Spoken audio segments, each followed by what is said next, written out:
Hello everyone, आज के lecture में बात करेंगे about the transdermal therapeutic system which is one of the kind of route of drug administration, also called as TTS in short form. ठीक है, this route involves the use of transdermal patch. Okay, some kind of patch is used which we will see in detail.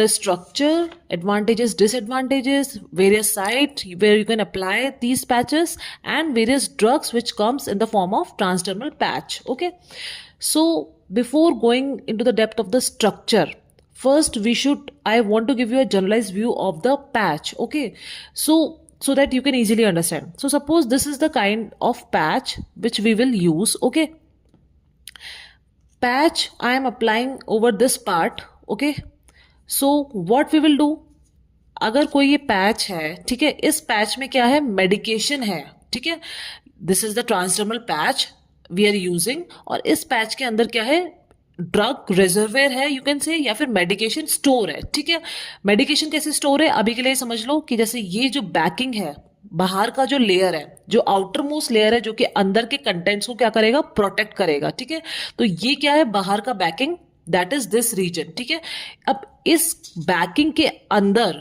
ठीक है, ये क्या है, drug reservoir है. ठीक है, ड्रग रिजर्वियर मतलब जो भी मेडिकेशन आप ले रहे हो किसी पर्टिकुलर कंडीशन के लिए, वो मेडिसिन कहां पर स्टोर है, बिहाइंड दिस बैकिंग, मतलब इस बैकिंग के पीछे. ठीक है, तो suppose this is the whole transdermal patch. Okay, this is the backing. तो सबसे पहले अगर आप, और this comes as what, an adhesive. मतलब अगर आप कोई पैच वर्ड से मीनिंग से आप खुद समझ रहे हो कि आपको क्या करना है, कहीं पे उसको पेस्ट करना है पैच को. ठीक है, तो अगर कोई पैच है तो उसके ऑब्वियसली कोई ना कोई एक लेयर आएगी जिसको आपको क्या करना पड़ेगा, पील ऑफ करना पड़ेगा. ओके, तो if you are peeling off, okay, understand like this, if you are peeling off this layer, ठीक है, तो ये लेयर क्या हो गई, लाइनर. तो लाइनर जो लेयर है ट्रांसडर्मल पैच में, उसको आपको क्या करना पड़ेगा, पील ऑफ करना पड़ेगा.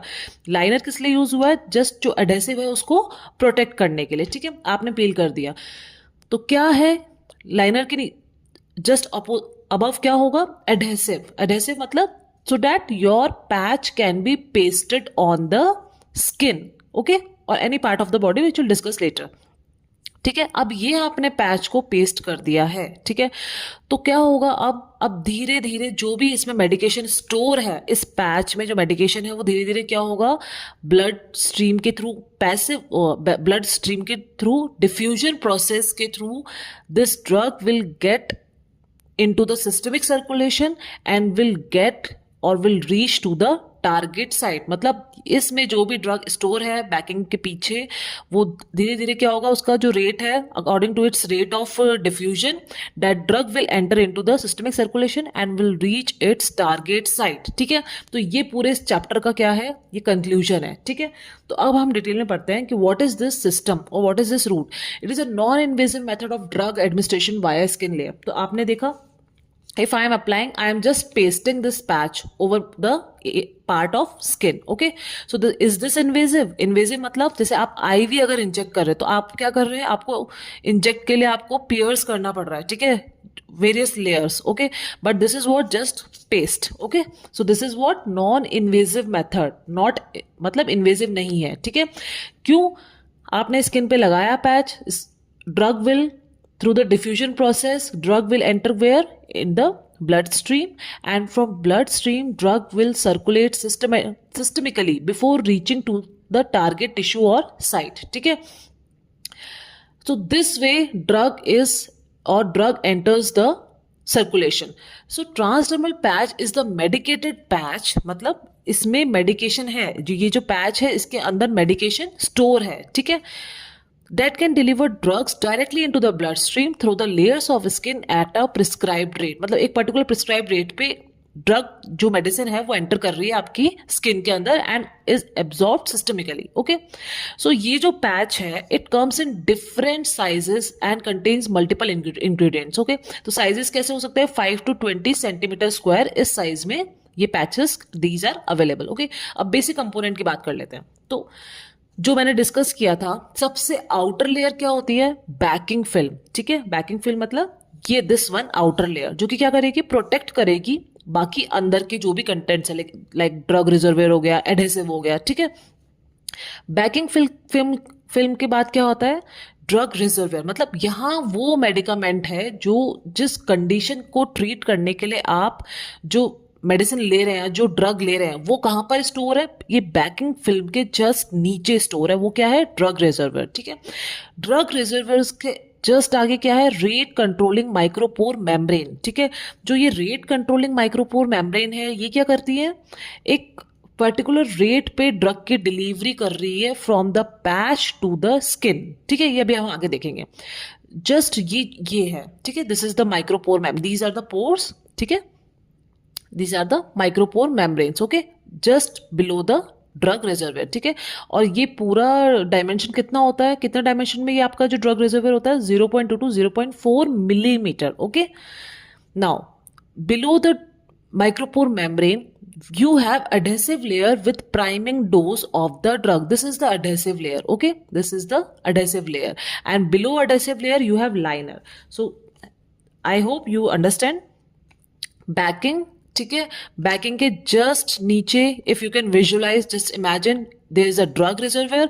ड्रग रिजर्वियर के जस्ट नीचे you have rate controlling micropore membrane, and उसके जस्ट नीचे क्या है आपके पास? This adhesive. ठीक है, ये जो अडेसिव लेयर है, this is the adhesive, and you have what? Adhesive के जस्ट नीचे क्या है आपके पास? Liner. Okay, so this is the whole patch you are using. So before using this patch you have to just peel off this liner so that adhesive layer is exposed, and you can apply this transdermal patch wherever the particular site or where the drug can be delivered easily. Okay, so this way you use the what? Transdermal patch. Okay, so backing is for what? It is the outermost layer which protect other layers from environment. तो ये किसकी बनी हुई होती है? Polyethylene की, polypropylene की। Basically it is a flexible waterproof material, okay, so that drug reservoir or other contents can be preserved. Then you have drug layer. Drug is released at a constant rate from here. Then you have membrane, okay, rate controlling micropore membrane, which control rate at which drugs are released from the patch. मतलब होना क्या चाहिए? This line is very important for your answer. Okay, rate of drug delivery to skin surface. ये जो rate of drug delivery है to skin surface, rate of drug delivery to skin surface, ठीक है, it should be less than the slowest rate of absorption from the skin. मतलब skin से drug का जो absorption हो रहा है जिस रेट पे, उसकी स्लोएस्ट रेट को मान के चलो, तो उस रेट से भी कम should be the rate of delivery. मतलब ठीक है, अगर जो रेट ऑफ एब्जॉर्प्शन मान लो बहुत 5 की स्पीड से हो रहा है, अगर समझाने के लिए अगर मैं आपको बताऊं, तो अगर 5 की स्पीड से अगर रेट ऑफ एब्जॉर्प्शन हो, तो 5 की स्पीड से भी कम रेट ऑफ डिलीवरी होनी चाहिए ड्रग की to the skin. Okay, this is a very important point. If you write short note, you have to write this line, very important. Then we have adhesive which attach patch to the skin and keep it in place. This is the adhesive, attach the patch in place. Okay, then you have liner, act as a protector for patch and adhesive. तो patch के और adhesive के लिए जो protection देगा वो कौन है? Liner. ठीक है, and just you can peel and the paste. Okay, transdermal patch. So this is the whole description of the transdermal patch structure. Then important point should be noted that drug should be non-ionic और relatively lipophilic to cross the skin barrier. ठीक है, drug always should be, क्योंकि skin barrier है तो tissue है, cell है, तो आपको क्या है? ड्रग क्या होनी चाहिए? It should be lipophilic state, okay, to get absorb from the skin.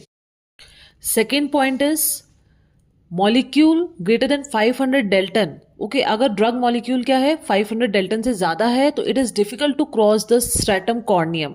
ये जो ड्रग एब्जॉर्ब हो रही है वो कहाँ से हो रही है? From the skin, from the stratum corneum of the stratum corneum layer of the skin. ठीक है, सो अगर मॉलिक्यूल की साइज 500 डेल्टन से ज्यादा है, तो it will be difficult to cross the stratum corneum, and ideally जो थेरापेटिक डोज होती है वो क्या होनी चाहिए? Less than 10 milligram per day ही होनी चाहिए। ठीक है, अगर इससे ज्यादा डोज है तो drug will not be able to be absorbed. Okay, so this can be the disadvantage. Okay, so अब हम बात करते हैं advantages and disadvantages क्या है patches के। so सबसे पहले advantages की बात करें अगर, तो इससे क्या होगा? continuous drug और multi day treatment। ठीक है, मतलब आप कंटिन्यूस ड्रग डिलीवर कर सकते हो, ठीक है, और काफी दिन तक आप इसको पैच को यूज कर सकते हो। ठीक है, जितना भी, जैसे सपोज 7 डेज एडवाइस हो तो आप 7 डेज तक कंटिन्यूसली आप पैच को आप पेस्ट करके रख सकते हो। ठीक है, so that drug can be delivered at a constant rate. Okay, और क्या है, it bypasses digestive system obviously, just you are placing the patch at a particular place, तो it is not going through the digestive system, it is directly entering into what, systemic circulation, ठीक है. Avoids first pass metabolism, okay, you can say like little first pass metabolism. Why? क्योंकि skin से भी क्या है, there is some kind of first pass metabolism, सब little first pass metabolism also happens in what, skin, okay. So but majorly you can say it avoids first pass metabolism. It can be terminated anytime, मतलब suppose drug effect आ चुका है, तो you have to just what, remove the patch, okay. If patch is there, now effect is attained, you can just remove the patch. So जैसे ही आप patch remove करोगे, drug effect can be terminated. It is less invasive, okay, and patient compliance is better. कैसे? अगर suppose patient is taking a drug orally, ठीक है, तो orally it is ineffective, ठीक है, bioavailability is like less, okay, due to first pass metabolism also, IV is painful, ठीक है, IM is painful, तो this through this route patient compliance is better, okay. Then we have disadvantages, what, limited type of medications, okay, only you can administer 10 milligram per day, less than 10 milligram. Skin irritation, erythema, local rashes can happen. Suppose you have applied patch here for 2-3 days, if you will remove, there can be certain kind of local erythema or irritations, okay. Inconsistent absorption can occur because it depends on the various site, okay, on the type of the drug you are delivering or what kind of site you are placing the patch, okay. So all these factors also determine the absorption of the drug through the patch, okay. So patch failure can occur, okay. Then limited dosing option you have, you can only deliver what, less than 10 milligram, limited type of medication, so those medications which can give effect in less than 10 milligram, okay, only those medicines you can use. Other medicine, suppose 50 milligram is the minimum concentration required, you cannot give that medications. And most of the patient like 2 to 7% में डिसकंटिन्यूशन करना ही पड़ता है, ठीक है. तो these are the disadvantages. अब क्या है, फर्स्ट ट्रांसडर्मल पैच जो डेवलप हुआ था वो था 1985 में. कौन सा था, nitroglycerin patch by Gale and Berggren, okay. उन्होंने यूज किया था ethylene vinyl acetate membrane, okay, as a micropore membrane. Then what are the various site जहाँ पे आप क्या कर सकते हैं, पैच यूज कर सकते हैं. These are chest, buttocks, abdomen, upper arm, lower back and mastoid region. And what is the duration? Shortest duration है 9 घंटे, ठीक है, 9 hours, और longest duration है up to 9 days, okay, you can use. So कौन सी drugs है? These are buprenorphine, indication for what? Pain, okay, and duration 7 days.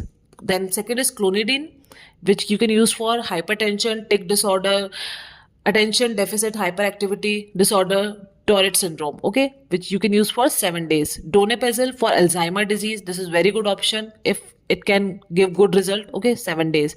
Estrogen for post-menstrual syndrome for 7 days. Ethinyl estradiol for prevention of pregnancy, can be used for 7 days. Then we have granisetron as antiemetic, we can use it up to 7 days, okay. If effect is obtained, you can remove it. Then we have nicotine for smoking cessation, we have 24 hours and 16 hours depending on the brands, okay. Then we have nitroglycerin for angina pectoris, 12 to 14 hours is the duration. We have rotigotine for Parkinson's disease. This can prove as a very good option. It is for 24 hours, okay. We have salicylate for depression, 24 hours is the duration. We have scopolamine, okay, hyoscine you can say, for motion sickness, and it can be used for 72 hours, okay. I hope you have studied scopolamine. Actually from this chapter you only know about the transdermal patch. All students I think know about the scopolamine, okay, which is used as a transdermal patch. So in India, which type of drugs or which drugs are used as transdermal patch? So still ethinyl estradiol, nicotine and nitroglycerin, and one more fentanyl patch is in use in India. Rest other drugs are used elsewhere in the world, okay. So this completes your transdermal patch. Thank you for the watching.